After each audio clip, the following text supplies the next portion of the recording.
লাল থাকলে অফলাইন আর সবুজ থাকলে অনলাইন। এখন লাল আছে, অফলাইনে আছে, সবুজ করে দিলাম, এখন আমি অনলাইনে আছি। এখন আমি দেখাবো ইনড্রাইভ অ্যাপে কীভাবে রাইড অ্যাকসেপ্ট করতে হয়। যখন কাছাকাছি কোনো কল আসবে তখন এরকম টিউন হবে। এতে যাত্রীর পিক আপ লোকেশন আর বিতে যাত্রীর ড্রপ আপ লোকেশন।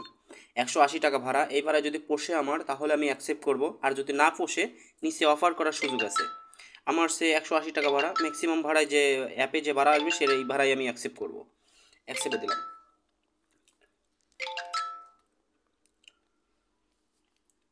এখন যাত্রী অ্যাকসেপ্ট করার পরে এরকম ইন্টারফেস আসবে। আর যাত্রীর সাথে ফার্স্ট আমি কথা বলবো, ডায়াল প্যাডে এখানে চাপ দিলেই যাত্রীর সাথে আমি কথা বলতে পারবো।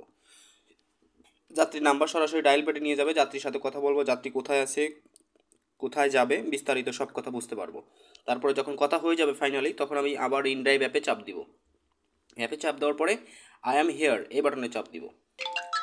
দেন যাত্রীকে যখন আমি পিক আপ করবো, গাড়িতে যখন উঠাবো হেলমেট দিয়ে, তখন স্টার্ট দ্য রাইড এই বাটনে চাপ দিব। দেন যাত্রীকে যখন আমি ড্রপ করে দিব যাত্রীর গন্তব্যস্থানে, তখন আমি যাতে আর একটা রাইড পেতে পারি সেজন্য রাইড কমপ্লিটেড বাটনে আমি চাপ দিব। ইয়েস দিয়ে রাইডটি কমপ্লিট করে দিব। 180 টাকা ভাড়া দেখাচ্ছে, এই 180 টাকা ভাড়া নিয়ে রাইডটি কমপ্লিট করে দেবো। যাত্রীর ব্যবহার কেমন ছিল তার উপর ডিপেন্ড করে যাত্রীকে আমি রেটিং করে দিব। থ্যাংক ইউ, ইনড্রাইভের সাথে থাকার জন্য ধন্যবাদ।